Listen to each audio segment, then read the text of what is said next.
há muitos anos e cuido de gente que praticamente já perdeu a visão, né?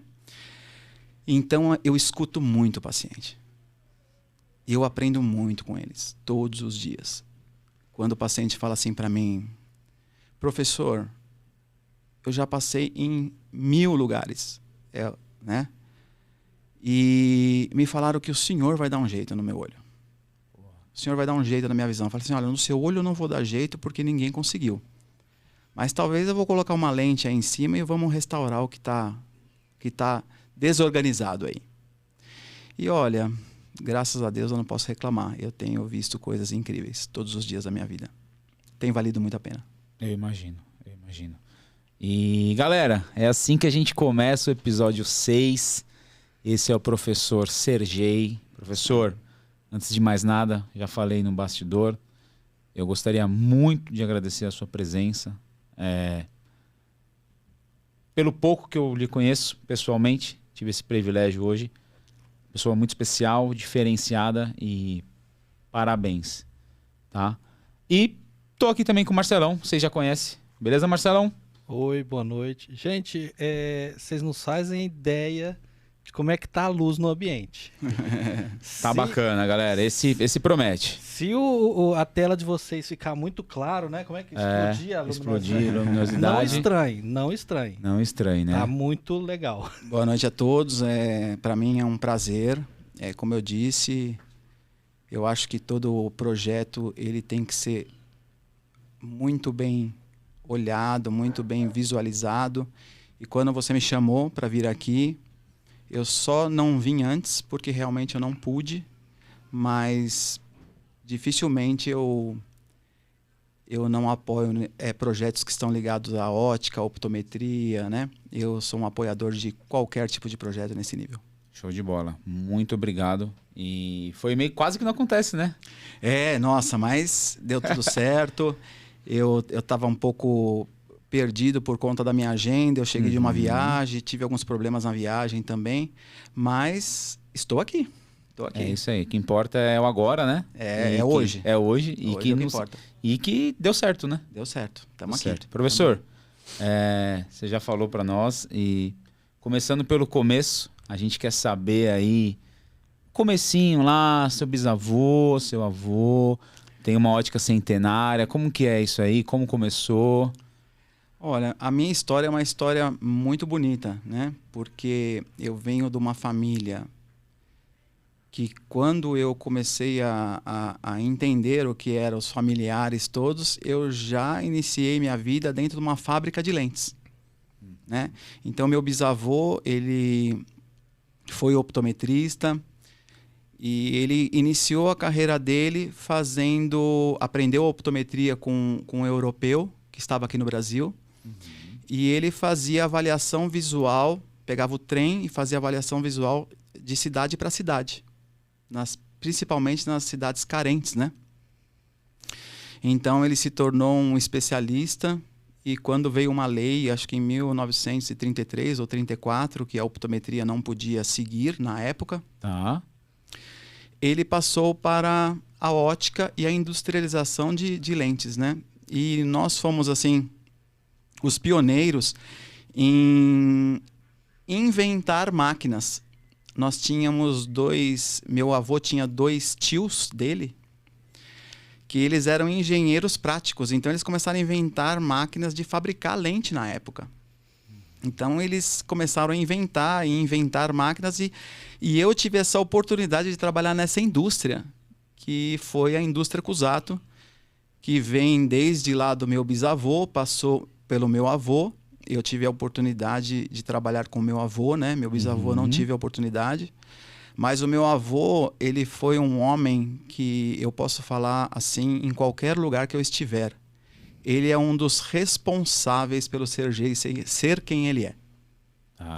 Porque meu avô me colocou na indústria para trabalhar, eu era o faxineiro da indústria. Com quantos anos? Eu tinha 13 anos. Caramba. E de 12 para 13 ou de 13 para 14. Foi essa média. E eu era o faxineiro, eu lavava os banheiros, eu recebia a ordem de todo mundo. Só que eu achava naquela época que eu estava sendo assim, tipo, humilhado, Falei, nossa, eu sou o neto do dono. Mas meu avô falava para mim, fica firme, porque a hora que você estiver pronto para o mercado, ninguém te segura. Ele já enxergava isso. Já enxergava isso. E aí foi se passando o tempo, eu passei para gerar, passei pelo gerador, passei para os fornos que faziam o vidro, né? A gente colocava o pó mineral dentro do forno, transformava isso em bloco. De bloco a gente gerava as curvas e fazia lente, passava para a área de polimento. Então eu passei por todas essas fases da indústria até chegar à inspeção. Quando chegou na inspeção, que a gente tinha umas luminárias muito grandes, e eu inspecionava lente de cristal, lente por lente, para ver se tinha um fio de cabelo. Se tivesse um fio de cabelo, eu descartava. Porque meu nível de exigência dentro da indústria se tornou muito alto, porque eu era neto do dono. Eu passei por todas as fases. Então, todo mundo que eu fui chefiando depois, o nível de qualidade das lentes chegou num nível tão alto que, na época, a gente fazia lentes especiais para microscópio. Caramba. Por quê? Porque nós se tornamos especialistas. Isso, a indústria no Brasil. Indústria Cusato chamava. Indústria Cusato aqui no Brasil. Aqui no Brasil. Aqui no Brasil. Na Albuquerque, Maranhão, 86, no Cambuci. Foi lá que eu trabalhei. Professor, Do lado do Banco Banespa. você começou o ISO. Sim. Você era o Sim, ISO. ISO Sergei. Eu era o ISO. Oh, Não tem problema. Eu era o ISO e o interessante é que quando eu saí de lá, eu tinha 16 anos, meu avô me chamou e falou assim, filho, meu pai trabalhava lá também, mas meu avô me chamou e falou, filho, você está pronto para o mercado. Você não pode mais trabalhar aqui. E foi aí que eu fui para Lapa. Tá. E lá nós tínhamos uma ótica bem pequenininha que chamava-se Ótica Áurea. E aí eu transformei a Ótica Áurea, peguei o nome da família, que era a Ótica Tradicional, Tá. e levei para lá e tô lá até o dia de hoje. Que é até hoje, que ela foi inaugurada em 1900. A Tradição Ótica, que é a primeira, ela vem desde 1940 e pouco. Mas meu bisavô veio para o Brasil como imigrante e depois como optometrista de 1920 em diante. Ele não tinha ótica até então, ele era optometrista. Ele era optometrista. Isso, então eu estou dentro da optometria e da ótica, minha família desde 1920 e eu estou dentro da ótica praticamente desde os meus 13 anos. Caramba. E muitas águas rolaram, né? Nesses anos, né? Nossa, muita coisa. Eu com 16 anos estava na minha ótica na Lapa. E eu recebi a visita de um representante, essa história é muito legal. Eu recebi uma visita de um representante de lente de contato. Ela falou assim para mim, Sergei, eu fiquei sabendo que você é um especialista em lentes de óculos, e lente de contato é igualzinho. Se você sabe fazer lente de óculos, você entende o princípio da lente de contato. Sim. Que realmente eu era um fabricante, né? Uhum. E ela me deu uma caixa de teste de lente colorida. Falou, olha, você pode adaptar tranquilo, que isso aí não dá problema nenhum. isso era de vidro. De lente de contato colorida. Não, colorida, gelatinosa. Gelatinosa. Gelatinosa. E eu falei, bom, se é igual a lente de óculos e eu entendia tudo de fabricação de lente de óculos e sabia que não dava problema nenhum, eu comecei a colocar lente colorida em todo mundo. Só que lente de contato era muito diferente de lente de óculos. Porque lente de contato depende da fisiologia do olho humano como está para colocar uma lente de contato. Então eu comecei a adaptar muita lente. Ali é um bairro, a Lapa é um bairro muito comercial, né? Então imagine todos aqueles comércios, todas as recepcionistas, todas as atendentes dos comércios iam fazer lente colorida comigo, porque eu coloquei uma placa enorme na frente, especialista em lente de contato colorida. Né? Foi assim que eu comecei. Isso em que ano? Eu não vou lembrar o ano. São 30 para trás. 30 para trás. 30 anos para trás. E aí foi muito legal, porque do mesmo jeito que eu fazia lente, começou a chegar as complicações. Sim. Tanto por eu não saber explicar como manusear, como as complicações de uso excessivo. E aí, o tanto de pacientes que eu vendia era o tanto de pacientes que depois, lá na frente, depois de 5, 6 meses, começaram a deixar de usar. E eu comecei a ter que devolver dinheiro para essa gente toda. Eita. Porque eu não sabia o que estava acontecendo. E aí, isso também me tornou um especialista em mercado de lente de contato. Porque o meu próprio mercado me mostrou que sem especialistas, a lente de contato não vai em frente. Porque eu tive a necessidade de estudar para me tornar um especialista. E para exercer a função também, De né? contatólogo. De Porque, contatólogo. para mim, estudar ótica, um cara que nasceu dentro de uma indústria ótica, jogava bola no quintal dessa indústria, era meio que não tinha, para mim não tinha necessidade. Porque a hora que meu avô falou para mim, você está pronto para o mercado? Eu falei, agora ninguém me segura. Exatamente. Tanto que eu explicava para o cliente, que na época era cliente, que tipo de lente que ele tinha que comprar, e quem terminava a venda era um montador de 40 anos. Porque eu não sabia vender. Entendi. Eu explicava a parte técnica, a pessoa queria comprar, mas eu não sabia vender. Entendi. E ele que terminava a venda. Sim. Em lente de contato era mais fácil, porque eu era jovem, eu explicava, a lente era um preço só, tinha uma placa lá com preço só.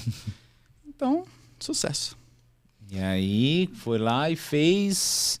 Aí eu comecei a buscar escola. Tinha já essa época aqui no Brasil? Tinha o Senac. Já tinha um Senac. Tinha o Senac. Aí eu fiz o Senac, eu fui a primeira turma de técnicos em ótica e optometria do Instituto Filadélfia. Tá. Fui a primeira turma. Fui a segunda turma de tecnólogos da Brás Cubas, de optometria.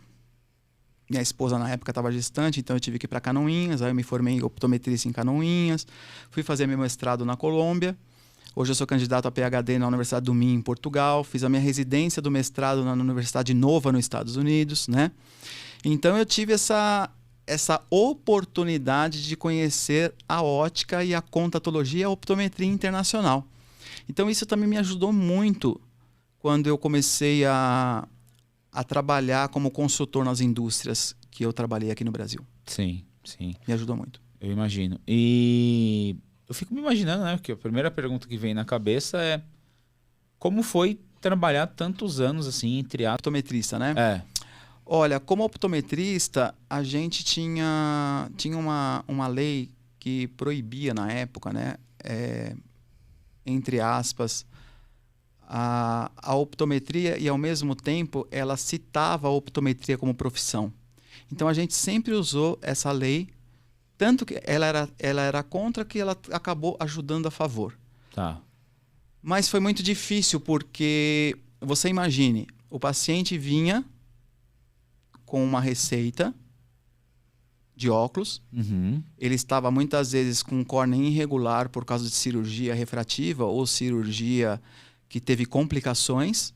Tá. Com óculos ele não enxergava e não tinha quem fizesse lente para ele adequada, porque no Brasil não tem especialização de lente. Normalmente, se eu não me engano, tudo que existe são associações e não tem nenhuma especialização realmente de lentes, né? Agora que a gente tem no Brasil faculdades que provavelmente de optometria que vão levar as especializações de lente para frente, né? Tá.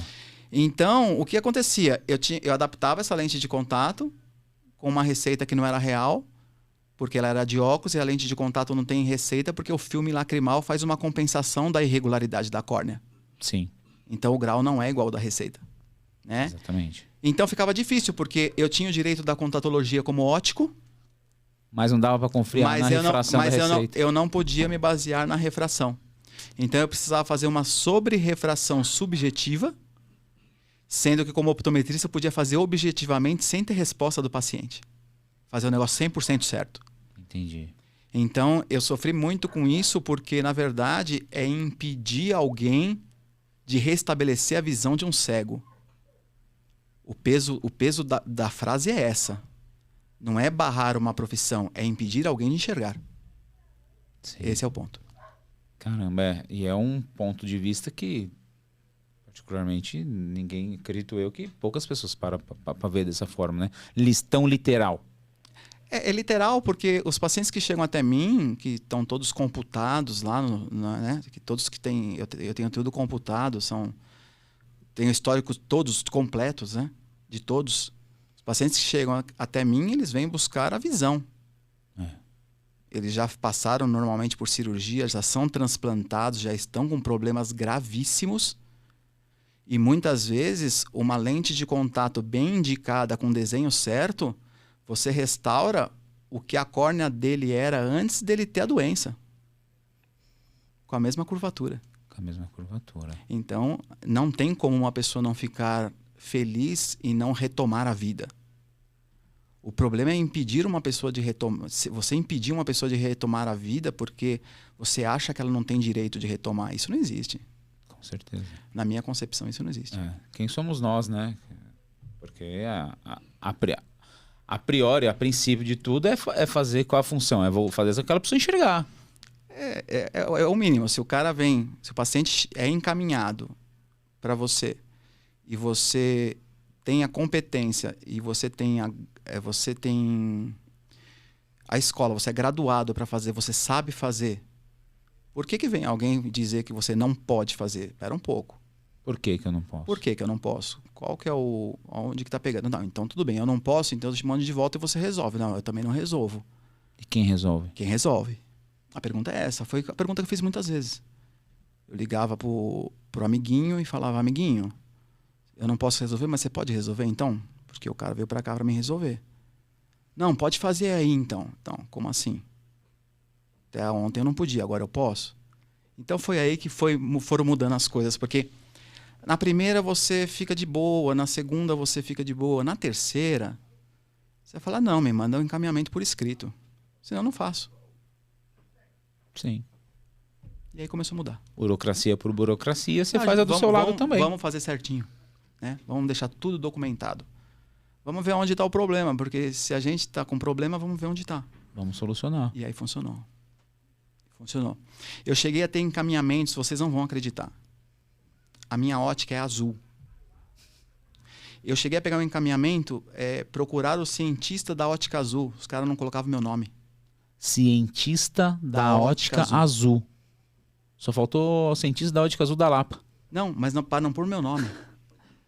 De tanta bronca que alguns opositores tinham na época. Caramba. Ó, tem uma ótica azul na Lapa lá. Você pode procurar o cientista, todo mundo conhece. O cientista da lente de contato, pode procurar ele. E vinha no encaminhamento, procurar o cientista da ótica azul. Diminutivo. Vinha no encaminhamento. E o interessante é que o cara podia estudar, se aperfeiçoar, tentar melhorar para os clientes dele, para os pacientes dele.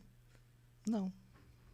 Ele não tem a competência e ainda quer diminuir o trabalho, né? Eu acho que ele não precisava fazer nada disso. Exato. Eu acho que ele podia só apenas ter a simplicidade de ficar no lugar dele e deixar com que o outro coleguinha que sabe fazer. Todo mundo ia ficar bem. Porque cada um tem a sua especificidade. Nós somos específicos, ninguém é igual a ninguém. Ninguém fala igual a ninguém, ninguém vai colocar a lente como eu coloco, pode colocar até melhor, mas igual do jeito que eu coloco, não. Exatamente. Cada um é específico, cada um tem o seu... Professor, você é uma pessoa muito calma, pessoal, ele é fantástico, viu? Eu já disse pra ele que eu amo ele umas 3 vezes. Uma pessoa muito calma, muito centrada, né? Fantástico, te admiro bastante. Teve um caso que chegou a tocar você e tirar você dessa... Do eixo, tirar do eixo. Olha, eu já Deve ter tido vários, né? já tive muitas coisas que me tiraram do eixo, mas mesmo me tirando do eixo, eu procuro não descontar em ninguém. Muitas vezes como qualquer ser humano, a gente tem vontade de sair de um carro, sair xingando alguém. Isso é nosso, isso é do ser humano. Mas eu acho que se eu fizer isso, eu estou dando uma bruta chance do outro a querer a criar uma coisa muito maior do que é necessário. Eu quis dizer assim, tipo, nós costumamos falar de vez em quando, uma Dona Maria com 2, 3 lentes, uma em cima da outra. Ah, não, eu sou um profissional muito exigente com meus pacientes. Eu sou calmo. Falo desse jeito com eles, mas eu sou super exigente. Eles saem sabendo o que eles podem e o que eles não podem. 99% dos meus pacientes que fazem coisas que não devem fazer não voltam comigo enquanto não estiverem bem. Eles vão para o hospital dos olhos, vão para qualquer lugar, mas lá eles não vão. Porque se eles forem lá, eles sabem que eles não poderiam ter feito. Porque eles saem... Olha, uma avaliação de lente de contato lá leva 1 hora. A entrega da lente leva 1 hora. Eu sento do lado do paciente, do lado. Do jeito que vocês estão aí. Falo bem baixinho com ele. É assim, é desse jeito. Vou na mão dele, pego a mão dele, coloco no lugar, ensino ele a abrir o olho, ensino ele a colocar, ensino ele a limpar. Ensino ele a fazer toda a limpeza com o produto certo, usar o peróxido de hidrogênio direitinho. Eu ensino ele passo a passo. Praticamente estou ensinando uma criança a andar. Como que esse cara vai voltar falando que dormiu com a lente para mim? Não pode. Uma não lente tem que como, uma né? lente que ele não poderia dormir. Eu não teria coragem, você teria? Não. Então, o protocolo é tão justo, é um protocolo justo, tão certinho, que dificilmente o cara volta quando ele faz alguma coisa errada. Dificilmente. Ele volta e fala, olha, já passei no médico, já tô pingando o colírio, semana que vem eu tô aí, que eu vou estar bom. Ele Tá já bom. avisa, né? Já avisa. Ele já avisa. Ele já Avisam sabe. por Instagram. Professor, tive um probleminha e a semana que vem eu vou marcar, tá? Tá bom, tranquilo. Já sabe. Não Porque tem eles- brecha, né? Não tem brecha. Não tem brecha. E os meus alunos, eles são iguaizinhos. Se vocês entrevistarem um dia um aluno meu, vocês vão escutar as mesmas frases. Porque eles são iguaizinhos. Eles falam igual, eles aprendem igual. Não é para copiar, é porque é um protocolo de sucesso. Entendi. É uma conduta de sucesso. E as condutas de sucesso, se elas fossem copiadas em todas as áreas, nós teríamos seres humanos melhores. Sim, isso com certeza. Sem dúvida. Com certeza. E hoje, praticamente você mais atende ou mais dá aula? Como que tá isso? O atendimento sempre é prioridade. Tá. Uma das minhas paixões é atender paciente, né?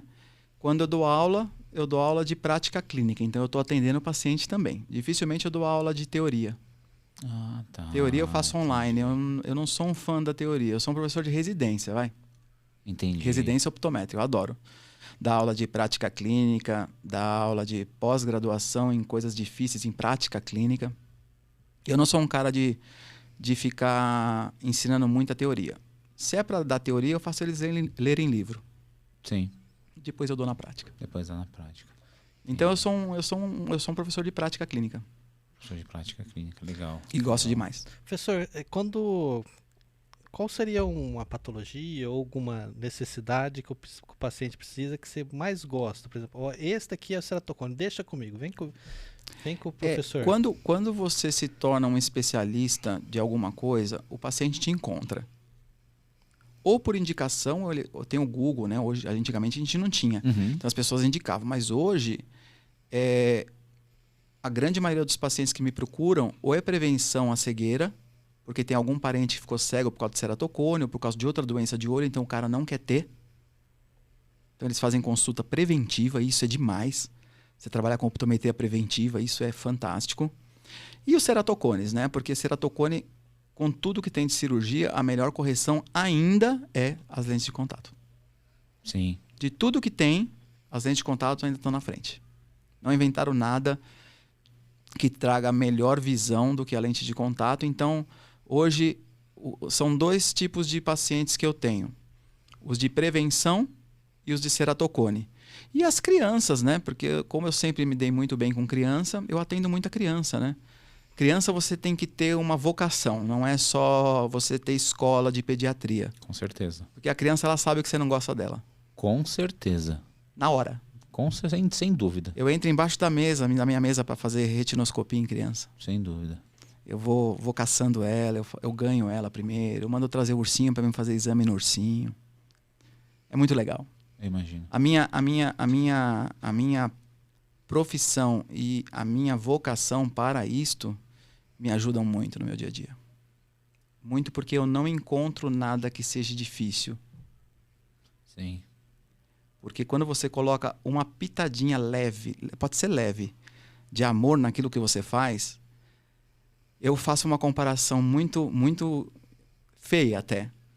Você já viu um marceneiro quando ele vai tirar um parafuso da parede e ele estoura a cabeça do parafuso? Sim, sim. E ele não consegue tirar aquele parafuso? E ele faz de tudo. E às vezes ele passa o dia inteiro tentando tirar, mas enquanto ele não tira, ele não vai embora? Sim. Por que ele não vai embora? Ele gosta das coisas bem feitas, né? Porque ele tem a vocação daquilo.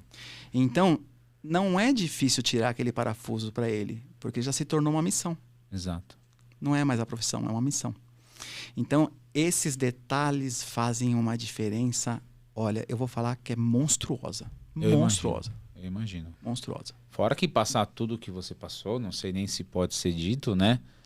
Bom, eu e muitos optometristas, né, sofreram muito, mas hoje a gente está vendo um horizonte bem diferente. E por mais que ainda irá vir muitas coisas ainda sobre a profissão, já será diferente por esse ganho que nós tivemos. Agora vai mudar bastante. Isso eu vejo a optometria agora com um futuro muito próspero. Muito próspero. Mesmo que haja qualquer mudança, essa validação ela não cai. Ela não cai. Não cai. Você pode bloquear. Pode haver alguma mudança. Pode haver alguma mudança, mas isso nós nunca tivemos. Entendi. Nunca. Professor, às vezes, não sempre, é claro, né? A gente faz um optometrista faz uma refração boa, ou até mesmo corrige um óculos de perto. E a pessoa chora assim de felicidade. Nossa, eu vou conseguir voltar a ler meu livro. Nossa, eu vou conseguir voltar a Bíblia. A ler minha Bíblia. Eu fico imaginando você. Porque, cara... Pega casos muito piores, né? É muito pegar o coração assim e apertar. É muito tá fantástico. Você tem que ser muito frio. Não é só calma. Para você não entrar para dentro mesmo, porque você tem que estabelecer ali um limite da sua emoção. Porque não tem como você não ficar zerado nisso, tipo sub-zero. Não tem como. Mas você não pode deixar a emoção te tomar. Uhum. Porque a pessoa ela está com uma doença progressiva que não tem cura, e que você corrigiu ela naquele momento e você vai continuar corrigindo ela para o resto da vida. O resto da vida. Então você não pode entrar naquele momento da visão 100%. Um paciente que tem uma visão de 0,5%. A hora que ele enxerga 100% com a lente e não está enxergando há 10 anos, tem mãe que nunca viu o rosto do filho, meu.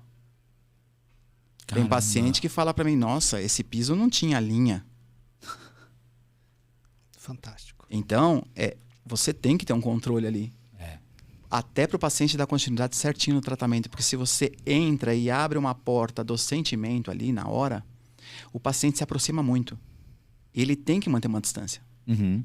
Porque se ele não manter a distância, ele não segue direitinho o que tem que fazer. Porque aí fica amigo. O paciente não tem que ser amigo. O paciente tem que ser paciente. Sim. E essa é uma diferença que se todos fizessem isso, ficaria mais fácil. Você pode ter um amigo paciente, mas se o paciente tiver essa noção de separação, se não tiver, não tem como. Acaba influenciando, né? Não tem como. Não tem como, porque se ele tiver um problema com a lente às 5 horas da manhã, ele vai te ligar. Sim. Não que você não vá atender com o maior prazer, mas eu posso atender como um optometrista, eu não posso atender como um amigo dele. Exato. Essa é a diferença. Exatamente. Então é por isso que você tem que ter essa diferença. Por essa questão ele acaba valorizando mais também, né? É o caminho. É o caminho de todos os profissionais. Consegue colocar as chuvinhas assim de palma? Não, é uma aula, né? É uma aula, assim. A gente fica até meio sem saber muito o que perguntar, porque é deixar você falar. Né? Acho que isso aqui, eu não sei se você... Eu, particularmente, eu nunca... Igual você não assistiu nenhum episódio nosso, eu também não fui ver nada referente a você, porque eu não quero, de repente, ser influenciado por externas, né? Sim, sim. Então, de fato, acho que o que você está falando aqui, muita gente quer saber em casa, né? Então, basicamente, deixar você falar e... E tem uma coisa que eu falo para os meus alunos, e agora em Porto Alegre eu dei aula para optometristas de um nível muito, muito bom, nível de curso superior, né? Eu falei para eles, olha, meninos, vocês não precisam ser amigos dos seus pacientes. Vocês têm que ser o optometrista deles. Sim. Isso não tem nada a ver com você não tratar ele com carinho, não escutar ele. Isso não tem nada a ver. O que nós não podemos é fazer com que uma consulta se torne um jogo de futebol. Com certeza. Que uma consulta se torne... Vamos dar um exemplo. A conversa da vizinhança da semana passada. Isso não pode. Sim. Porque o meu tempo ali... Vocês não têm a ideia do que é uma consulta e o nível de concentração que eu me coloco na hora que entra um paciente novo. Eu sinto o meu desgaste. Com certeza. Porque a minha concentração ela é muito grande. Até para mim escutar e definir qual vai ser a primeira palavra que eu vou falar. Sim. Porque a primeira palavra que eu vou falar é a palavra que vai resolver todo o problema. Até o final. Até o final. Então, esse nível de concentração é que faz com que eu esteja aqui hoje, possa estar conversando com vocês. Porque tudo que eu faço, eu tento fazer o melhor. Mesmo que eu fale para o paciente, olha, isso não é para mim mais. Já teve caso assim? Já teve, claro. Não é para mim mais. Até aqui eu fui, daqui para frente, se eu for, sua córnea fura. Então é melhor você buscar um especialista em córnea para te transplantar, porque com lente não dá mais. Caramba. E olha que legal, você saber o seu time, saber até onde você pode ir. Isso é uma coisa que eu bato muito na tecla. Até onde eu posso ir é aonde o outro começa e assim a vida continua. Exatamente. E eu, principalmente depois que eu fui buscar conhecimento, né? Fui fazer o Senac, tive a matéria de contatologia com a professora Sueli lá. E foi lá que eu descobri que nem tudo você trata com óculos. Por mais que você esteja com aquela receita ali, né? Hoje eu consigo identificar se a pessoa ela vai enxergar bem ou se ela só está gastando dinheiro à toa, né? E eu comecei a sentir um pouco isso no balcão, por exemplo. Você chega lá, você pega uma pessoa com lente negativa. Então ela tem um -4 e ela tem um -6 cilíndrico. Já sabe que é ceratocone, já fez a ceratometria, já fez a paquimetria, já fez tudo. Ela sabe que ela tem, só que às vezes ela não foi muito bem instruída e ela quer fazer o óculos. Eu, bater no olho ali, sabendo, eu já sei que ela não vai enxergar muito bem. Sabe o que acontece? Eu acho que nós temos aí muitos delays aí em todas as graduações, em geral. Qual é o sentido de uma receita chegar para você -4 no olho e -8 no outro? Hoje eu descubro que nenhuma. Esse cara vai suprimir, ele não vai enxergar, não tem binocularidade. Exato. Então, qual é o sentido de dar 20/20 para esse cara se ele vai enxergar com um olho só? Nos dois olhos. Sim. Qual é o sentido? Então, falta aí um pouquinho de habilidade, né, em pegar uma receita dessa. É que muitas vezes o paciente vem com esse problema já, ele usa 10 num olho e 5 no outro. Então o cara chega, doutor, eu uso 10 nesse e uso 5 nesse. Não dá para explicar para ele que ele não está enxergando com os dois? Não dá para mostrar para ele que ele não está enxergando com os dois? É possível. É possível. É possível. Mas a galera não perde tempo. Quer vender a 1.74, pô, que é caro. Custa explicar para ele, ou o próprio optometrista, o oftalmo, explicar para o paciente, não adianta te dar 10 e 5, não adianta, não funciona, não vai funcionar. Porque quem determina tudo isso é quem prescreve a receita. Exatamente. O ótico, eu nem vou falar do ótico. Porque o ótico ele vai fazer o que está escrito na receita. Se ele vai vender uma lente alto índice ou médio índice, isso para a gente não importa quem prescreve. Tá. Mas quem está prescrevendo? Por que prescreveu isso, meu? Qual o motivo? Não sabe que isso, uma anisometropia desse tamanho vai suprimir um olho? Não funciona. Mesmo tendo a correção de ambos. Sim, uma imagem vai ficar pequena, outra vai ficar grande. Não, e outra... O cérebro não funciona. O cara que tá com menos 10 no outro olho 5, ele tá com -10 chegando 20/200. Nossa. Não tem necessidade. É isso que ele Então, o que acontece? Como que você vai conseguir equalizar isso? Só com lente. Com lente você consegue porque não tem a distância ao vértice. Exato. Só que qual é o sentido de fazer uma receita de óculos dessa que a gente pega todo dia? Todo A minha dia. pergunta é essa. Por que me passa uma receita dessa? E médico? Não importa. Não importa. Não importa quem seja. Não importa. A pergunta é por quê? Ah, porque o paciente enxergou 20/20 com os 2 olhos. Tá, mas com qual olho que ele está enxergando? Qual olho que o cérebro escolheu? Essa é a pergunta. Então, quando a gente se torna um especialista em lente de contato, se o cara tem menos 20 num olho e menos 5 no outro, é sucesso. Tá. Se ele tem uma acuidade visual de 24 mil e 20/30 no outro olho, e você equaliza isso 20/20, é sucesso. Não tem diferença no tamanho da imagem. Essa é a pegada. Sim. Como você interpreta a visão? A visão é enxergar ou a visão é ter uma memória visual? O que é isso? Qual é a resposta? Qual é a resposta mais rápida de um olho para o outro? Quem responde primeiro? Qual é o olho dominante? Qual é o olho preferencial desse corpo? Não sei, tem que examinar. Então, são detalhes. Por isso que ensinar é algo sublime. Com certeza. Porque você acaba mostrando para os seus estudantes, para os seus alunos, que não é simplesmente adaptar um produto, seja óculos ou lente de contato. É entender como este olho e como este cérebro estão trabalhando. Simples. Antes de mais nada. Nada. Escuta o paciente, meu. Escuta a história dele. Quando começou? Quando foi o primeiro episódio? Quando você teve a primeira vez essa dor?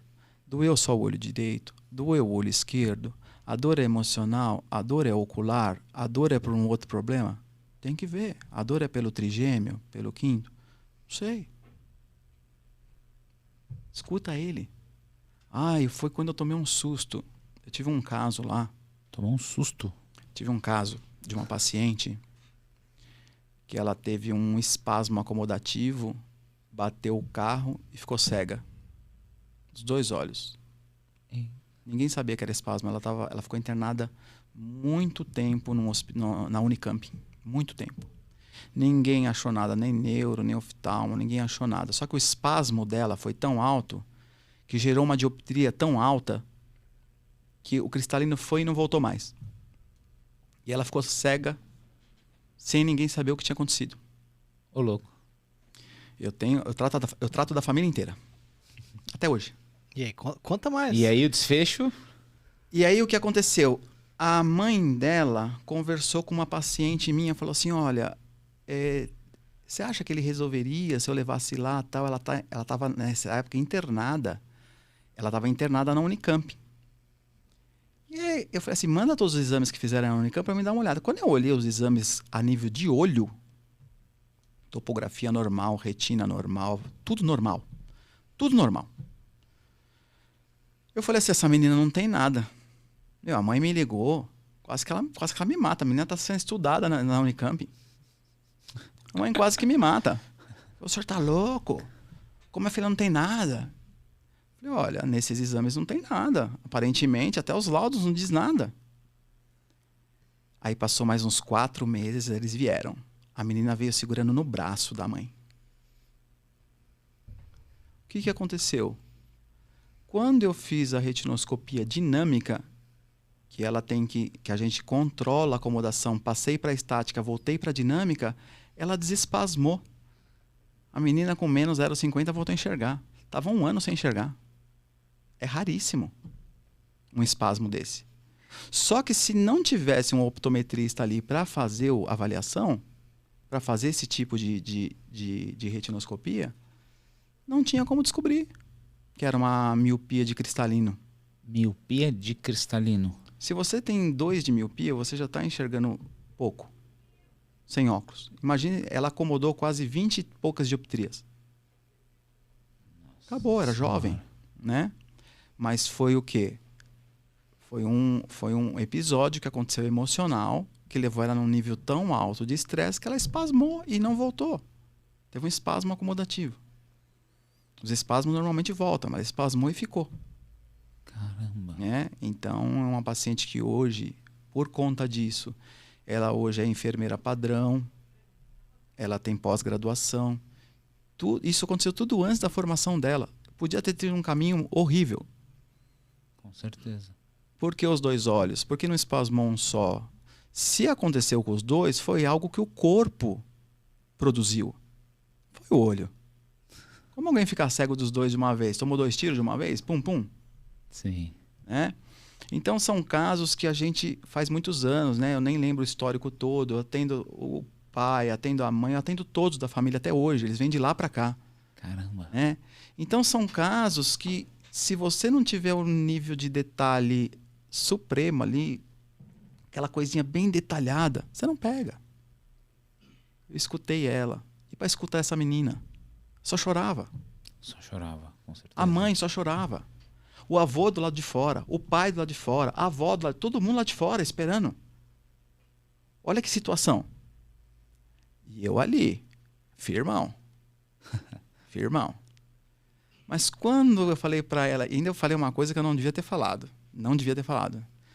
Eu falei para ela assim, olha, quando eu vi que desespasmou, que eu já ocluí rápido, eu falei assim, olha, o reflexo da sua retina, eu vejo a luz perfeitamente. É onde há luz, há esperança. A hora que eu falei isso, aí que ela relaxou mesmo. A acomodação relaxou total. E aí eu encontrei o grauzinho, saiu com 20/20, tá com 20/20 até hoje, tá vivendo bem e tudo bem. A questão não é você inventar a roda já tá aí. A roda já tá aí. Sem inventar nada. É só buscar o que aconteceu. Eu estava dirigindo, de repente tive uma notícia, de repente aconteceu isso. Pronto, tá aí o problema. Não precisava ter feito exame neurológico, colonoscopia, endoscopia, tomografia, ressonância, vascularam tudo. Se tivesse um optometrista dentro do hospital, ia pôr o retinoscópio e ia ver o problema. Pronto. Olha só. Por isso que a optometria, ela tem que estar no serviço público. Tem que ser integrativa, né? Tem que ser integrativo. Cada paciente é diferente. Tem paciente que chega lá e fala assim, professor, se o senhor me der 10%, tá bom. Caramba. Mas 10% de quanto? Quanto que você tem? Não sei, mas 10% tá bom. Ela só quer enxergar alguma coisa. E é demais isso, porque o cara paga uma consulta para chegar na sua frente e falar, eu quero só 10%. Mas 10% de quanto? Ô, Fernando, é engraçado que a gente vai falar com ele, dá vontade de levantar a mão, né? Então, porque... Oi. Por exemplo, eu nunca peguei casos assim, até porque acho que eles não vão até uma ótica, né? Então, eles já são indicados ou direcionados a alguém assim como você. Mas é pro pessoal entender, pro pessoal que assiste e pro pessoal de ótica, que não é tão simples o que a gente está tratando. Os optometristas Pros também. optometristas também. Acho que todos, em geral. E sabe, isso é muito importante. Eu, como do balcão, eu não sou optometrista, pretendo me formar, mas eu ainda não sou. Mas eu acho isso muito importante, de grande valia, você conseguir colocar isso na ponta do balcão, que é lá na hora do balcão. Se você conseguir fazer uma boa anamnese com o cliente, tiver toda aquela parte técnica, você consegue fazer um atendimento muito parecido, né? Um pouco mais humanizado, entender para quê, né? Igual a gente falou nos episódios anteriores, existe um óculos para cada coisa, né? Então escuta, para que ele vai usar aquele óculos, qual momento, o que ele quer passar. Não, exato, então... Eu sempre falo uma coisa que tem gente que se ofende, mas atenda o paciente sem tentar saber quanto ele tem no bolso. Exatamente. Porque esse detalhe, apesar dos vendedores muitas vezes de ótica precisarem tentar puxar do paciente o que ele tem, se ele tem, ele vai querer o melhor se você der uma boa explicação para ele. Professor, Exatamente. Eu nem sei se eu vou pronunciar certo.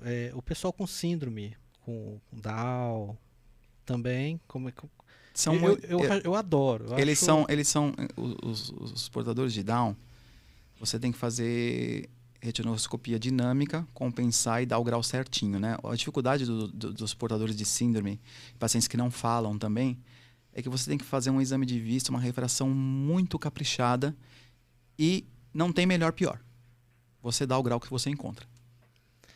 Então, não tem nada subjetivo. Então, você tem que ser o cara objetivo. E é legal que assim, ele é uma criança, muitas vezes até mais sensível que a criança, que você já vai ganhando ele antes de entrar na tua sala.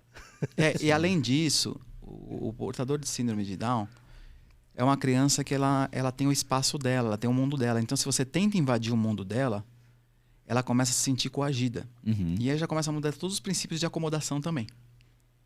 Porque ela fica tensa, Sim. né? Então, eu procuro usar até a intensidade de luz do meu retinoscópio é menor. De vez de eu usar a bateria, eu uso a coluna, porque eu posso abaixar a intensidade de 3,5 para 3. Uso quase a luz apagada do retino. Por quê? Para não incomodar. Boa dica, boa dica. Vou brincando, vou conversando com os pais às vezes. Porque quando você conversa com os pais, você ganha a confiança deles. Uhum. E quando ele vê, já foi. O grau já está feito. Entendi. Isso é a função de um bom optometrista. O bom optometrista, ele não tem que fazer melhor pior. Ele tem que dar o grau certo. Ele tem que dar um grau. Essa é a diferença do cara que mede, tem a fita métrica para medir a distância axial do olho com o retinoscópio. Exata. Não precisa melhor pior. É só o exato, o certo. É só fazer o exato que dá tudo certo. Que não tem erro, não tem erro. Então, isso faz com que nós tenhamos aí uma diferença muito grande para qualquer outro profissional. Porque o optometrista, ele cuida de medida do olho. Então, ele tem que ser um exímio medidor de tamanho de olho. Entendi. Do grau do olho. Tem que Talvez esteja aí a maior diferença entre vocês e os oftalmos? Eu acho que não é só isso, porque o oftalmologista ele tem que estudar muito a parte fisiológica, a parte patológica, né? Uhum. Então o oftalmo tem um peso, ele trata de pacientes mais complexos, né, com doença. Mas o optometrista, ele tem um peso que eu vou dizer que ele é um pouquinho mais pesado no nível da prevenção. Porque se o optometrista fizer a prevenção e fizer a detecção, Tá. antes do paciente entrar num estágio muito grave, talvez esse paciente tenha a chance ainda de recuperar esse olho. O problema é que se isso não fica definido e o paciente não conhece a optometria, ele fica sem saber aonde vai. Então tudo que ele sente, ele vai no médico, porque é uma cultura brasileira. Exatamente. O brasileiro tudo é o médico. Tudo é médico. Ele tem uma dor no joelho, ele vai no médico. Uhum. Ele pode procurar um fisioterapeuta. Mas ele vai no médico. Ele tem que ir num médico quando ele sente uma dor que ela se torna insuportável, que ele não aguente essa dor. E aí o cara vai pedir ressonância, vai pedir um monte de coisa. Mas o cara tem uma dorzinha, ele vai no médico, Uhum. né? O optometrista tem a função preventiva. Então o optometrista ele faz um bom fundo de olho, ele sabe detectar as alterações que se apresentam no fundo de olho. Quase todas as doenças, tirando a catarata e as conjuntivites que estão lá de fora, elas se apresentam no fundo do olho, principalmente os diabetes e as hipertensões. Então, se o paciente está com sinais no fundo do olho, que tem uma retinopatia hipertensiva, uma retinopatia diabética, e o optometrista pegou, qual a função dele? Mandar para o médico. Mandar pro médico. Ah, mas se vou manda para o médico, meu. Não é Já mais, não é mais seu já esse não é mais BO. meu. Meu quadrado, ó, não pode invadir o quadrado do outro, ó, não dá, fugiu. Agora, qual é o problema? Aí tem um problema. O cara vê que o cara tem um fundo de olho estrupiado, fala, ó, você tem que procurar um médico imediatamente. Você está com um problema muito sério. Mas eu vou te passar o óculos. Ferrou. É a mesma coisa que você está dando pro cara o que ele queria. Ele não Você vai já no médico. deu, ele Que é não a vai visão nada. dele, ele não vai. Exatamente. Então é uma coisa que eu pego muito. Não passa óculos se tem um sinal de doença no fundo do olho. Faz o cara ir no médico primeiro. Se ele for procurar outro optometrista, outro oftalmo e o cara passar a receita, o problema não é seu, meu querido. Você vai dormir tranquilo. Exato. Porque quando se tornar um problema, Você tá tranquilo. Esse cara nem Exato. volta mais pra Nem você. volta pra você. Tomara que não. exato. Professor, você já teve caso de dizer não? Não vou, não posso te atender, não? Já. Eu pego. Que é isso que você está acabando de dizer. Nós vamos dizer não. Eu tenho uma paciente que ela é muito resistente a a ficar sem a lente para fazer a avaliação. Porque Ok. tem que ficar sem a lente pelo menos uns dias, porque às vezes o paciente exagera com a lente, muda a curvatura da córnea. Uns Então, dias? Eu peço 5 dias sempre. Tá vendo? Tá vendo? Não são 12 horas? Não. Se você tiver... Depende do material que a gente estiver falando. Gelatinoso. Eu peço 5 dias para qualquer um. Por quê? Você tem uma lente gelatinosa anual. Olha, pensa comigo. Você tem uma lente gelatinosa anual. Essa lente é feita do quê? Água e Um gelzinho lá, um monômero. Um monômero. Isso. monômero. Se esse olho não tem hidratação suficiente, ele vai desidratar a lente e no meio do dia ela está rígida já. Exato. Ela já moldou a córnea, porque é uma lente escleral. Ela é uma lente grande, então ela amassa porque ela é justa já, ela tem que parar no lugar. Então essa lente já vai mudar a curvatura da córnea. Se esse cara vai fazer um exame de vista e essa lente moldou essa córnea, o exame já não fica certo. Você em ótica já deve ter pegado várias vezes, o cara fala assim, meu, eu fiz o óculos, estava bom, mas agora não está mais. Sim. Por causa disso. Qualquer lente. Então eu já tiro 5 dias do cara, o cara entender que o negócio não é brincadeira. Só que eu tenho uma paciente que ela é muito resistente. Ela é muito resistente a isso. E toda vez que ela vem, ela fala assim, oi professor, tudo bem? Paga a consulta, tudo certinho. eu fiz tudo direitinho, tal, tal, tal. A hora que eu vou medir a curvatura da córnea dela, eu conheço a córnea dela há 15 anos. Só. A hora que eu vou medir a curvatura dela, ela fala assim, pô, você mentiu pra mim de novo, meu. Sua córnea não tá na curvatura normal. Você fez alguma coisa? Tem alguma coisa? Aconteceu alguma coisa grave? Ela, não, eu só não fiquei os 5 dias. Ah, então temos que esperar mais um pouco. Então tudo é questão da maneira que você conduz. Agora, se você não faz o protocolo dos exames que tem que fazer, você padece. Sim. Isso é seguro. Isso é seguro. Professor, pessoas com câncer, lúpulos, por exemplo, bastante também, né? O problema das doenças autoimunes são os imunossupressores e as hidroxicloroquina, né? Que dão uma intoxicação grave na mácula, né? Então, a gente, quando vai atender um paciente que toma imunossupressor, é importante fazer um fundo de olho muito caprichado. Porque se o paciente estiver intoxicando, ele vai ficar cego, não pela doença autoimune, mas pela droga que ele está usando. E eu Vocês vou ouviram aí, cloroquina? tocar num assunto meio... Isso... Ela é muito útil para doenças autoimunes, viu? Muito útil. Tá. Porém, Vou te fazer uma pergunta, sim. Fica à vontade para responder também. Isso, por acaso, não está relacionado a esse aumento de uso de óculos aí nessa pandemia, não, né? Não. ainda não. O aumento do uso de óculos na pandemia está se dando porque alguns estudos hoje comprovam que o uso excessivo das telas de computadores, televisão e celular estão produzindo um estímulo bioquímico na esclera e o olho está aumentando de tamanho. Então as pessoas estão se tornando míope e isso até 2050, segundo o último reporte, vai se tornar uma pandemia de miopia. Até O 2050... fato de 50% da população do mundo vai ter miopia. O fato de você estar, de nós seres humanos. Eu sempre costumo dizer uma coisa assim, professor. Nós, Homo sapiens, eu tento fantasiar para a pessoa Não, tranquilo. e entrar na minha também. Claro. Eu falo assim, nós somos Homo sapiens, você lembra? Ah, eu lembro. Aí eu vou pegando a pessoa, né? Estamos nesse planeta há mais ou menos uns 10 mil anos. Desses 10 mil anos, nós sempre chegamos para longe, para o meio, para perto, na hora de comer, na hora de fazer uma atividade. Porém, nós nunca ficamos tanto tempo só olhando de perto. Sim. E ainda agora temos luz. Para piorar. Muitos celulares do sol do meio-dia. Uma frequência muito alta para poder dar brilho aqui nesse celular. Sim. Você está estragando o seu olho. E você está dando isso para sua criança. De 2 anos, de 3 anos. Está aumentando o tamanho do seu olho. Em 2018, eu ganhei o prêmio Pan-Americano de Optometria, prêmio acadêmico, no Congresso Pan-Americano de Optometria. Aonde foi, professor? Foi em Cartagena, na Colômbia. Esse cara é lindo, ele é internacional. E aí, o que aconteceu? Eu dei uma palestra, mas no final da palestra, eu falei assim, nós, optometristas, especialistas, doutores, PhD, pós-doutores, muitas vezes indicamos para o paciente o tratamento exímio, 100%, mas não temos paciência de cuidar dos nossos filhos em casa. E às vezes pro filho ficar quieto, mete uma tela de iPad na frente do berço e deixa a criança lá olhando aquele desenho. Nós somos os responsáveis pela cegueira dele no futuro. E ficou tão pesada a minha fala que depois eu me arrependi.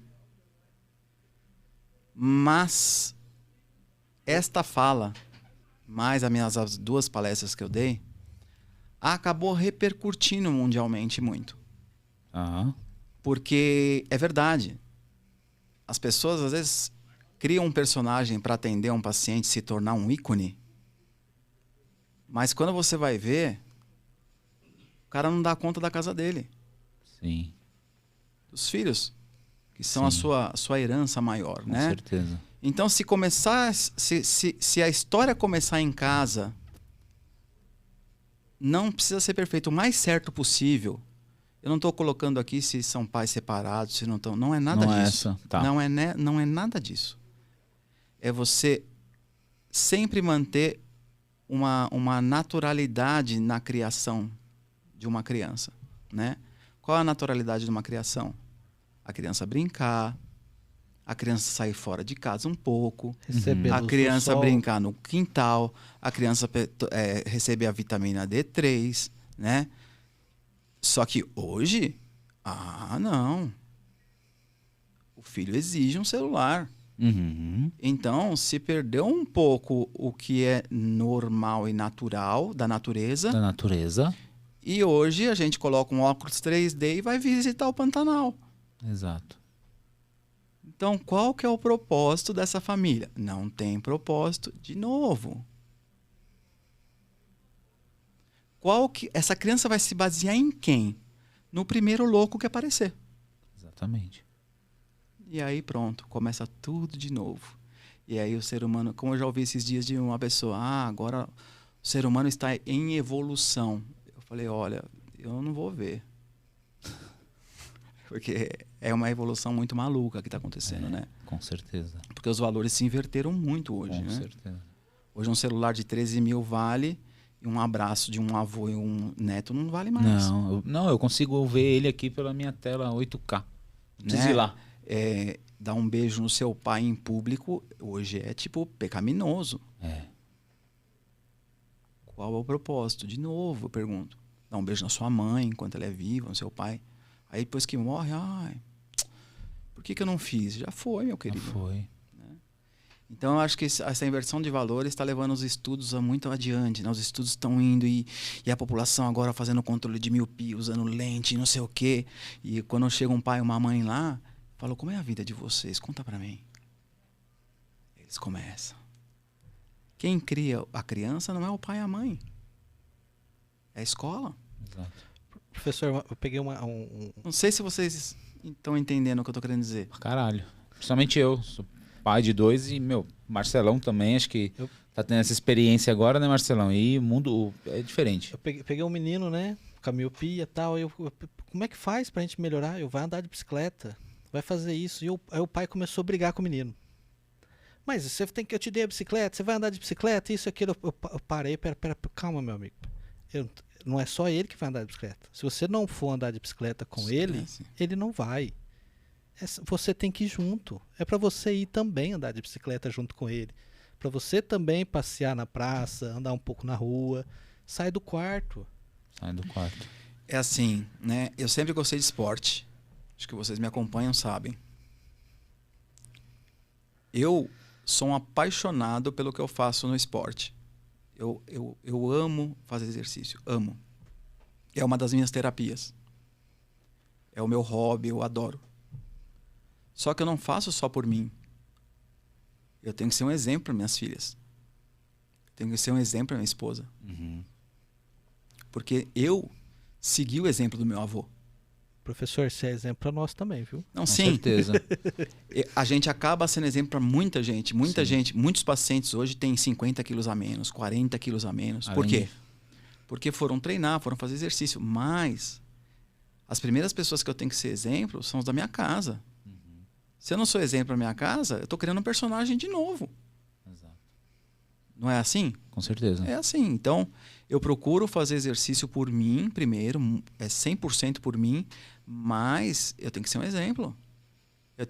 Posso ter um monte de defeito, mas tenho que ser um exemplo de pai, tenho que ser um exemplo de marido, eu tenho que ser um exemplo de fazer esporte, de optometrista. Porque não dá para você vender um produto aqui e levar outro ali.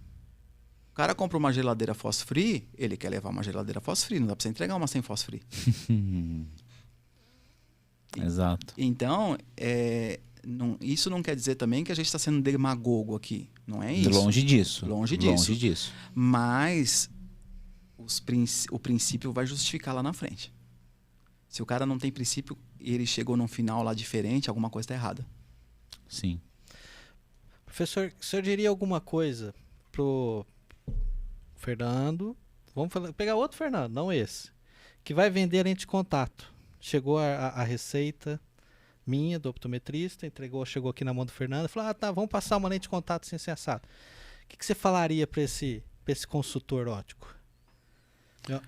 Olha, eu falaria para esse consultor observar se esse paciente tem condições mínimas de limpar lentes.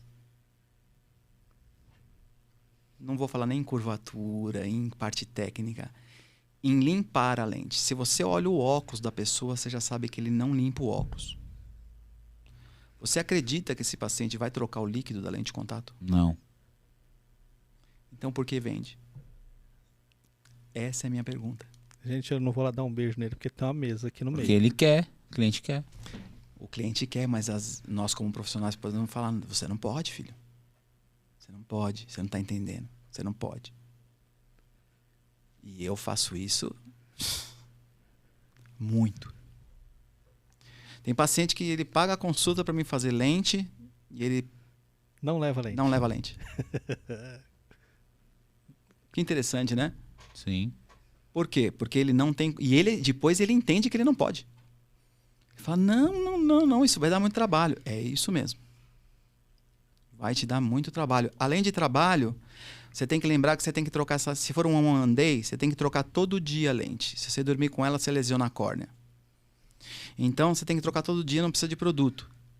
Só que se você não trocar, fizer uma caixinha de 30 dias, durar 90 dias, sua córnea vai afinar. Você vai perder a córnea. Então, vamos fazer assim. Vamos usar óculos de novo? Não é mais legal? Acho melhor. Ele: não, melhor. O senhor passa o óculos para mim? Passo.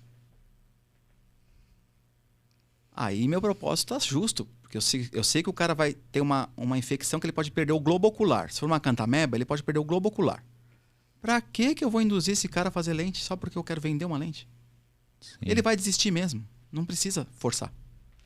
Se você falar o porquê, ele não vai querer. Ele não vai querer, na verdade. É mó BO. Ele não quer. É mó BO lente de contato. Ele fala: então eu só quero uma caixinha de one day pra mim só ir em festa e jogar bola. Legal. Esporadicamente. Show. Legal. Essa sim. Entendeu. Faz o óculos primeiro, que eu vou pedir sua lente. Ah, mas o grau é igual. Faz o óculos primeiro, depois eu te dou sua lente. Porque também, se você der a lente, ele não faz o óculos. Não, ele compra uma caixinha de 30 dias e usa um ano. E é real. Isso é real. Tem gente que chega lá na ótica e fala assim: eu queria aquela lente da Johnson's, exemplo. Sim. Uma marca que é a mais conhecida. Falo: qual delas? Qual a oxigenação e qual a quantidade de água? Cada uma tem uma quantidade diferente. Não, qualquer uma. Falou: quantos dias você usa? Fala assim: eu uso uma caixinha 1 ano. Então você pode comprar lá na 12 de outubro. Tem a 12 de outubro lá perto, né? Sobe lá que você vai encontrar. Eu levo o cara na porta da ótica, mostro a 12. Eu tô lá em cima. Eu mostro o começo da 12. Fala assim: ó, lá na 12 tá cheio de ótica. Alguém vai te vender. Não. Vai no Mercado Livre. Sabe por quê? Porque esse não é um cara pra mim, meu. Exato. Esse é um cara pra quem quer ele. Pra quem quer. Porque eu não quero ser o responsável por ninguém perder o olho, cara. Não é meu propósito. Um puta peso pra carregar, né? Tipo, o cara chegar daqui 5 anos, você não lembra de mim, mas por sua causa eu perdi meu olho. Deus me livre. Louco. Sabe por que não acontece isso? Porque o cara não para no emprego. Hoje em dia os caras não ficam 2 anos em uma ótica. não tem até auxiliares de médico não ficam tantos anos, senão é a da BO. Porque hoje todo mundo quer vender produto, meu. O negócio hoje é ticket. A conversa, quando eu converso, eu sento com alguém que fala em ticket, putz, lá vem. Lá vem. Sou um cara muito acadêmico, então a gente precisa também. Mas tem que ter o princípio ético, né, meu? Tem que ter o princípio ético. Você ensina, você é um educador. Você ensina cara pós-graduado a fazer as coisas. Espera um pouco. Você tem que, as pessoas te respeitam um pouquinho. Então você tem que ensinar direito. É o mínimo. É o mínimo que eu tenho que fazer isso. E se todo mundo fizesse isso, todo mundo falasse a mesma língua, ninguém teria problema. Acabou o problema. O próprio paciente ia definir, ele escolheu o adaptador dele, mas todos fariam a mesma coisa que nem acontece nos Estados Unidos. É um padrão. Todo optometrista é igual. Todo é formado em colégio top, em faculdade top. Todo mundo aprende a mesma coisa. Professor, conta pra gente aí essas experiências internacional. Do Walmart, conta do Walmart. A Optical Mart. A Optical Mart é mó legal. Porque lá na Optical Mart, você entra no Walmart para fazer compra e tem uma ótica maravilhosa. E lá tem uma frase escrita assim... Aqui tem optometrista, Doctor in Optometry. O exame de vista para óculos custa $50 e para lente de contato custa $200. Nossa. Eu tô tentando fazer um comparativo quando era 1 por 1, tá? Ô, louco? Não, tô tentando fazer um comparativo quando o real era 1 por 1 com o dólar. Que a gente sempre se baseou naquela época, né? Ô, louco. O dólar agora é muito mais, vale muito mais. Já teve. Já teve essa época. Que era 1 por 1. Não, sim. Mas que então fosse hoje, R$50. Ou não, hoje você imagine que você fazer um exame de vista nos Estados Unidos custa $50 no Walmart e qualquer avaliação de lente para ser descartável é $200. Não tem acordo. Não tem saída. Se você for numa ótica de rua, de latino, ele vai te cobrar $150 de lente de contato e $50 para óculos. Se você vai numa universidade que é mais barato, vamos supor que você vai na Universidade Nova, fica na Doctor University ali, a New Sophistic College of Optometry. Você paga $20 porque uma universidade é mais barata, é como se fosse um SUS. Uhum. Uma avaliação e cada exame que você precisa fazer custa mais $10, até uma tomografia. Caramba. Então, é por isso que as coisas funcionam. Todo mundo fala do nosso SUS, que é muito bom, realmente é muito bom. A ideia do SUS é fantástica. Mas não funciona do jeito que tinha que funcionar. Sim. Né? E eu acho que quando a optometria estiver num nível de trabalho no SUS com prevenção, todo mundo vai ficar feliz. Inclusive aqueles que não gostam muito da optometria. Com certeza. Porque o nível de encaminhamento vai ser incalculável. Vai aumentar, né? Brutalmente. Mas chega a ser tão brutal que é o comparativo que eu faço do mercado de lente de contato no Brasil, que não existe, não tem quase nada. Que as indústrias ficam uma roubando o share da outra porque não tem mercado, não tem profissional. E como que você vê isso? Qual que é o futuro disso? Olha, eu tô Brasil. Eu tô semeando, eu tô fazendo a minha plantação. Eu tenho um curso de 2 anos de lente de contato, onde os bacharéis de optometria vêm. Tem que ser bacharel em optometria. Bacharel ou tecnólogo. Tá. E eu ensino eles a fazerem lente de contato no máximo. Até a última lente, que é a Ortho-K, que é a mais top que tem, de controle de miopia. Uhum. E todos os meus alunos que saem do curso e estão na optometria até hoje, todos eles fazem lente forte. Tá. Então, como eu vi que o mercado não ia mudar, esses anos todos que eu estou nele, porque, na verdade, o mesmo tanto de pessoas que começam a usar lente de contato de todos os veículos são os que deixam de usar, então o mercado não cresce. Entendi. E isso vai na história minha do começo da lente colorida, que o tanto que eu vendia... Era o tanto que você devolvia de dinheiro. Eu devolvia de dinheiro depois. E se repete nos dias de hoje. Ainda acontece. Porque não tem especialista. Olha o tanto que eu tive que estudar para isso não acontecer. Parou de acontecer. Se vocês olharem o começo da minha entrevista, é exatamente o que está acontecendo agora. Eu não tenho dropout mais. Entendi. Ninguém mais deixa de usar lente lá. Agora, você imagine um mercado com um monte de especialistas em lente de contato. Sérios. Todos os usuários de óculos usando lente de contato. Em 100%. 100%. Calcule o tamanho desse negócio. Sendo que a lente de contato o cara tem que trocar todo ano, não tem chance. Não é óculos e que ele fica 10 anos com óculos. Não tem como. Se o cara usar a lente descartável de um dia, ele tem que comprar 24 caixas para um ano. Chega a ser insano. Chega a ser insano. Chega a ser insano. Né? Então, se a gente for falar de negócio, é um bruta do negócio. Mas por que ninguém quer? Porque tem que ter mão de obra. Para ter mão de obra, tem que pagar. E é caro. Um profissional é. Contatólogo hoje é caro? Um contatólogo bom, ele tem que ser caro. Ele tem que ser. Fica a dica aí, galera. E ele pode ser. Ele tem que ser caro, porque ele tem 10 vezes o trabalho de um vendedor de óculos. Com certeza. Então ele tem que ganhar no mínimo 5 vezes mais. Sabe o que eu escuto lá no Senac? Lá quero saber de contatologia. O caramba, uma lente de contato é 200 conto. Mas olha o nicho de mercado todo. Se quem Não, mas falou não, em não ticket, tem visão, né? Não tem visão. É que ele não entende que Tem assim, visão. ele está vendendo uma lente de contato de 200 conto, que já em outros países não existe mais, que são as lentes anuais. Tem países que já descontinuou. Já descontinuou. Porque elas têm muita água, elas desidratam o olho muito e causam um olho seco severo. Então hoje as lentes são mais desidratadas. As lentes descartáveis, a de silicone hidrogel, ela é muito desidratada, ela tem pouca água. Então ela não causa maior olho seco. Então se você trabalhar com o paciente anualmente, trocando lente certinha, mas todos os utensílios que tem a lente de contato, mais óculos de sol, porque ele tem que fazer tudo isso, é um mercado ideal, né? Seria o mercado ideal das óticas todas do Brasil. Seria o mercado ideal. Com solução, gotas umidificantes. E você vê isso só por uma questão de falta de profissional? Ah, sim. 100%. consumidor Quando você quer tomar um mercado, você toma. Porque o meu mercado lá na Lapa, eu tô ali. Eu não tenho concorrente. Você não tem nenhum concorrente. Não tenho nenhum concorrente. Nenhum concorrente. E se eu tenho, eu não conheço. Olha só que informado que eu tô. Não, mas eu conheço, não tem.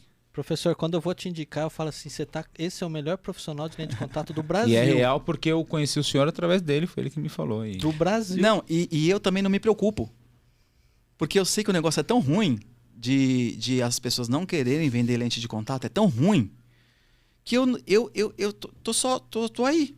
Tá nadando de braçada sozinho. Não, tenho que ensinar hoje, porque tem muita gente precisando. Eu tenho paciente que vem da Colômbia para cá, do Chile para cá, Caramba. lá de Santa Catarina para cá. Tem pacientes que vêm com família toda em Malicuia. Eu não sou a Santa Casa, nem a USP.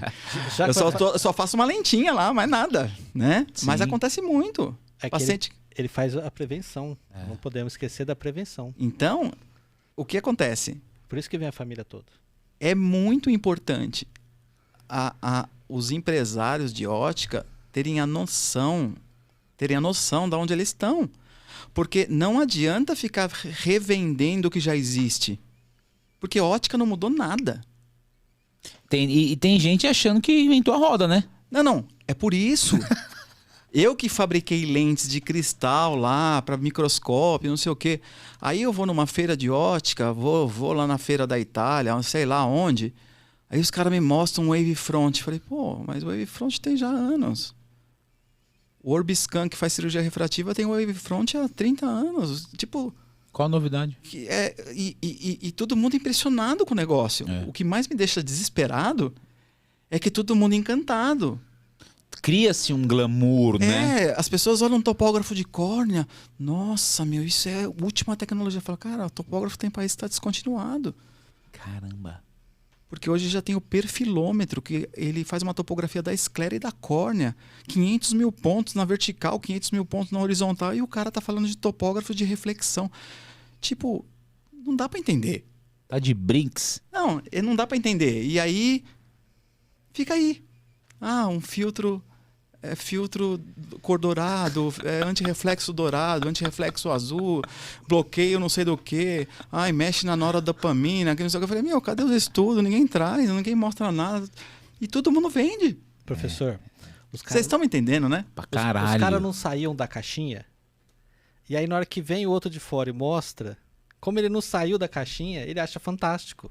Aí quando ele se depara com você que não tem a caixinha, Não, e fora que uma pá de porra de coach agora, nessa porra Não, dessa e ótica assim, agora. é muito louco que assim, ó, eu faço uma foto do meu celular lá, do meu iPhone, do olho do paciente num biomicroscópio, a lâmpada de fenda que existe desde 1800, o bagulho. 1800. Aí tiro uma foto, mostro no meu iPhone, os caras, nossa, professor. Isso é foda, meu, Meu tecnologia. Deus, eu tinha que ter te conhecido há 15 anos atrás. E Você fala- agora tem a identificação do professor. Não, e eu fico pasmo. Caramba, Eu fico pasmo porque esse cara já atende há 20 anos, entendeu? Na caixinha. na caixinha. E aí por isso que eu até brinco com meus alunos, meu, isso é um show de horror generalizado. É um show de horror generalizado. É essa frase. Exatamente. E aí meus alunos falam assim, professor, é mesmo? Sem pôr nem tirar. Eu concordo. Eu tenho 2 anos de ótica e é isso. Assim, ó, você definiu assim da forma mais sensata e correta que eu escutei. É isso, é um show de horror generalizado. Pensando por outro lado, a gente estava falando antes, eu falei, Marcelão, O tem um balaio. lado bom nisso. Tem um lado bom nisso. Não tem concorrência. Não, e não ter concorrência tem um lado bom, mas é muito ruim. Eu tô criando concorrentes porque não tenho. Tô ensinando gente a fazer para ter concorrente. Porque se eu não tenho um concorrente, eu tenho que crescer por minha conta e risco. Não porque eu preciso crescer. Sim. Eu não tenho ninguém para ficar lá, ó, você tem que melhorar. Ó, você tem que ter um equipamento melhor. Olha, as pessoas... o que eu tenho lá sempre tá bom para mim. E não é legal isso pro mercado. O mercado tem que ter concorrência. Só que tem que ter uma concorrência saudável. Honesta. O pessoal precisa parar de vender produto e vender saúde. Quer que a ótica continue como um utensílio da saúde? Então vende saúde, para de vender produto, meu. O negócio hoje virou produto. E virou tanto produto que se você descer a 12 de outubro, pegar o Bom Retiro, pegar qualquer bairro grande, 98% das óticas tem uma plaquinha de óculos a R$ 49,90. Sim. Porque alguém inventou esse R$ 49,90 e todo mundo copiou. Copiou. E todo mundo faz isso. Pra quê? O que o cara ganha com isso? O cara, eu não entraria num lugar desse. Obviamente. É porque é vendido É vendido, né? Literalmente. Mas é porque virou um produto comum. É. Carne de vaca que fala. Virou né? um tênis. Virou um tênis. Só que não é um tênis. Não é um tênis. É saúde. Saúde. Assim, ó. Mano, é seu olho, velho. Só isso. É a visão. É a visão. Só isso. É só É a visão só, tá? Tá um sentido muito, muito, muito pesado. Exato. Que legal você fazer isso e não saber que você tá prejudicando alguém, Então- deixar alguém sem ver os filhos delas por anos. Então, é por isso que eu digo, isso não é uma crítica que eu tô fazendo. Eu sei. É só tentar entender o porquê o negócio chegou Eu nesse sei, eu nível entendo. de todo mundo querer vender A qualquer custo. a qualquer custo. Isso é. Vou voltar lá no show de horror. Gostou, né? Adorei. O show de horror. E eu Sacanagem. vou pôr o nosso balaio. Porque tá o cara na caixinha dele aqui, do lado do outro que tá na caixinha, do lado do outro que tá na caixinha. Aí eles se encontram, se juntam, viram uma coisa só e ainda falam mal do outro cara que estudou mais e tá estudando, porque pra ele tá confortável da caixinha junto com os outros. Não, que tá na caixinha. real, não tem nada de conforto. Na real, ele também não sabe o que ele tá fazendo, Sim. tá? Alguém Ele- ensinou, alguém ele viu de alguém. Ele viu de alguém, então assim, ele tava aqui, ele copiou isso aqui, só que ele pegou só o que é ruim, aí ele fez na dele. E é sempre uma cópia piorada. Ninguém faz porra nenhuma pra melhorar, velho. Então, esse é o problema. Qual é o nível e qual que é o padrão? Não se tem. Nenhum. Se tem o que a vigilância exige para abrir uma ótica. Aí o cara pega lá dos sindicatos o que tem que fazer, O mínimo, mínimo, mínimo. mínimo. Aí o cara abre uma portinha lá e já virou comércio comum, porque a vigilância não dá conta de ver tanta ótica também. Não tem. Não tem gente. Não tem gente Não pra tem gente. fiscalizar. Então o que acontece? É um show de horror em cima de show de horror. Exatamente. E não tem fim o show de horror. Não tem fim. E eu de tô há horror. 30 anos nisso e eu não vejo o fim e parece que... E não é que parece que piora. A impressão que eu tenho é que todo mundo continua vendendo a roda. Não, de 12 anos pra cá piorou.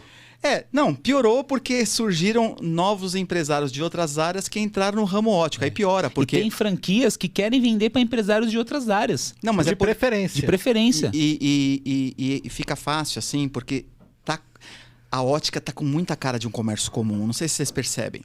Porra, professor. Ela tá com uma cara de centauro, sabe? Não, tá. Sabe centauro? Tá com cara de centauro. Não, mas você me compreende? Muito! Tipo assim, tem uma rota, tem as corzinhas, é cara de centauro. Ó, o cliente, ele não sabe onde ele tá. Gente, a centauro é boa, tá? Ele não sabe... Não, é porque a centauro pra mim é uma referência em De esporte. padrão. E de padrão. E só que é um negócio que vem de artigo esportivo, não é um artigo que dá visão pros outros. Na saúde. Saúde, não é da saúde. Então eu tenho a impressão, tem lugares que eu passo e eu falo assim, meu, o negócio virou um comércio livre. É. Comércio livre. A pessoa exerce a função de cuidar da saúde visual de uma pessoa Sim. sem poder. Sim. Porque eu não dirijo sem habilitação. Mas eu vendo um óculos sem... né? Sem poder exercer de repente. Olha, na verdade, a gente sofre os reflexos da nossa natureza, né? Da natureza do Brasil. O Brasil sempre foi um país muito sofrido, né? Uhum. O povo, um povo muito sofrido. Então, eu admiro muito o brasileiro. Porque o brasileiro, ele se vira nos 30. Meu. Com certeza. O brasileiro, ele dá um jeito, entendeu? É. Ele dá um jeito. É isso. Ele, se precisar lavar uma porta, ele lava. Se precisar lavar uma frente, ele lava. Se precisar dar um jeito, ele dá um jeito. Uhum. Então, essa coisa de se virar nos 30 fez com que nós não pudéssemos, às vezes, até estudar, correr atrás, porque tinha que se virar nos 30. Com certeza. É o Então- balaio. Então, A gente chama de o balaio. que acontece? Nós estamos sofrendo esse problema agora. Por quê? Porque tudo tá... A impressão que eu tenho é que tudo se vira nos 30. Sim. Um óculos se vira nos 30, eu faço óculos em 30... Eu sou da época de óculos em 30 minutos, óculos em 20 minutos, faço seu óculos na hora. Na época, nossa, não tinha isso, né? No começo. Depois foi os óculos em 1 hora.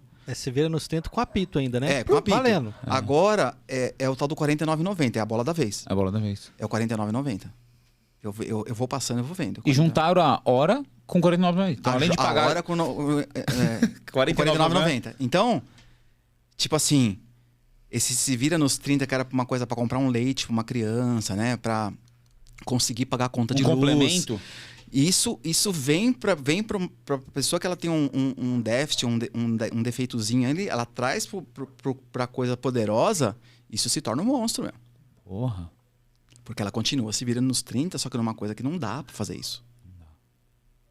E aí, meu, Vira o show de horror. show de horror Generalizado. Generalizado. Generalizado. Esse episódio vai chamar Show de Horror. Vai ter uma boa pauta relacionada a isso. Tem os meus alunos, eles fazem aquelas caricaturas no WhatsApp, tem até eu ensinando assim, é um show de horror. Show de horror. Né? Professor, eu gostaria muito de agradecer novamente. Muito Tá. obrigado. Acabou? Tá acabando. Não. Que pena, hein? Que pena. Nossa, a gente conversou, parece que mais nos bastidores do que aqui. Aqui teria que ser um Põe mais episódio de ficha umas, na máquina. de põe umas mais ficha na 4 máquina. horas. Considerações finais, fiquem à vontade, deixa um recado. Passa um recado pra essa galera, professor. Passa um... O que eu vou falar aqui é o seguinte: não faça para ninguém aquilo que você não faria para a pessoa que você mais ama. É só isso, meu recado. Simples. Simples. Não precisa falar mais nada. Marcelito? Vocês ouviram a parte da família, gente? Volta lá depois, ouve a parte da família de novo. Ouve a parte lá nossa, a gente falando da miopia. O que nós estamos fazendo com nossos filhos. Com certeza. Eu acho que eu vou ouvir umas 5 vezes. Esse aqui ficou demais. Obrigado, professor. Obrigado, Fernando. Eu que agradeço. Obrigado a vocês. Eu colocaria mais ficha. Bom, eu queria agradecer, dizer para vocês que eu acho que o projeto de vocês é muito legal. Vocês devem continuar, não devem desistir, porque nós não podemos desistir nunca. Nunca. Isso A gente só pode desistir quando não tiver mais fôlego. Aí tudo bem, mas enquanto isso, em frente sempre. É isso. Galera, Abraço pra família. abraço pra família, cuide da família e até a próxima. Valeu! Até mais. Valeu.